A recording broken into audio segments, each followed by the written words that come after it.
Hello, welcome back for another video of my summer trying to organize all the things with my kiddos. If you've watched any of my other videos, you will see that I've already kind of put together my 5th graders curriculum choices as well as my 8th graders curriculum choices. So in addition to those two, I have an upcoming 11th grader. So she's my oldest. She's been homeschooled ever since kindergarten. So she's kind of my guinea pig. Is that what you would call it? I don't know. I would say she's been a really easy guinea pig.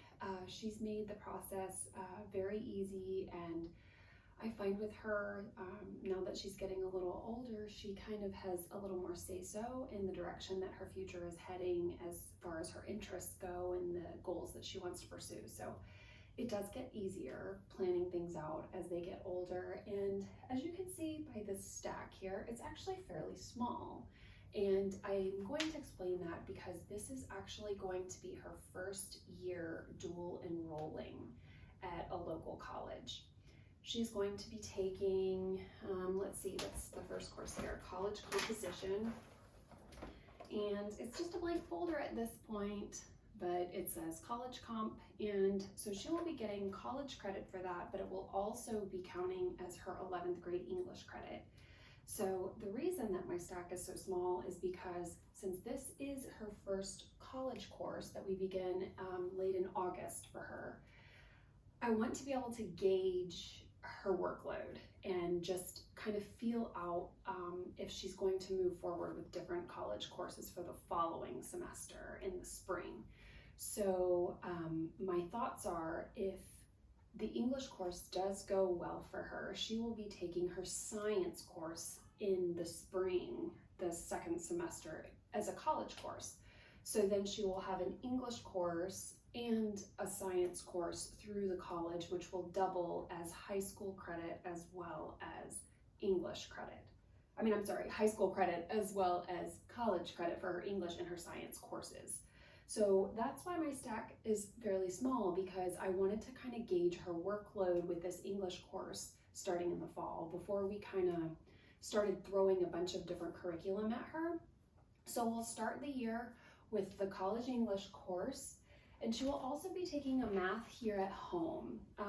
The math she's using is actually through Denison, and she will be taking geometry. And a lot of people would say, well, why is your 11th grader taking geometry?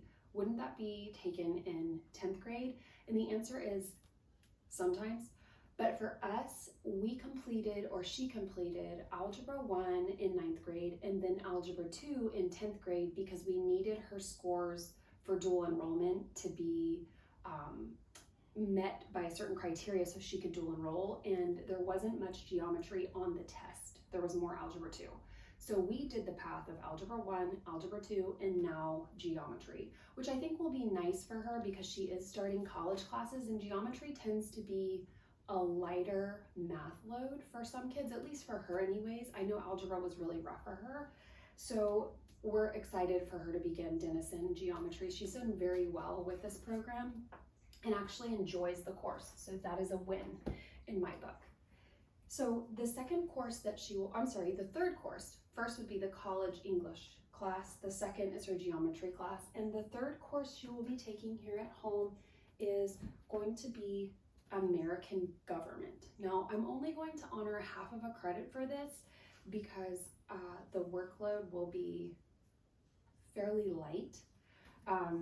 She's going to be using Painless American Government as a guide, and she's also going to be going through the Uncle Eric series as well. So in addition to this, I'm going to be assigning different websites like iCivics, Khan Academy, and different research activities for her to be doing just based on things that come up basically through the news or local government or the election that will be coming up the following year, but just give her some real life applicable things to do in addition to just reading the whole time, so she can actually become familiar with how her role is as she gets into adulthood. as far as learning American government. Now, she did take an American government course in middle school, which was a pretty hefty one.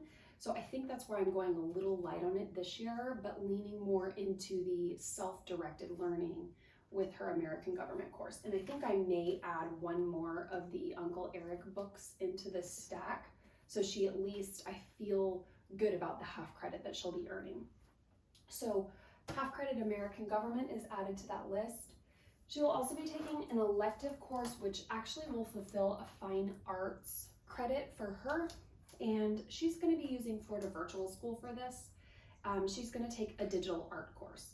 So I think that this course will help her in her goals as pursuing a business, because it will help her learn how to navigate making a website, writing a blog post, doing appropriate emails, designing flyers. So I'm excited for this course for her, and I think that she'll take a lot out of it. Kind of boring to look at though, because it's just a folder, but all of her course load will be on the computer for that one.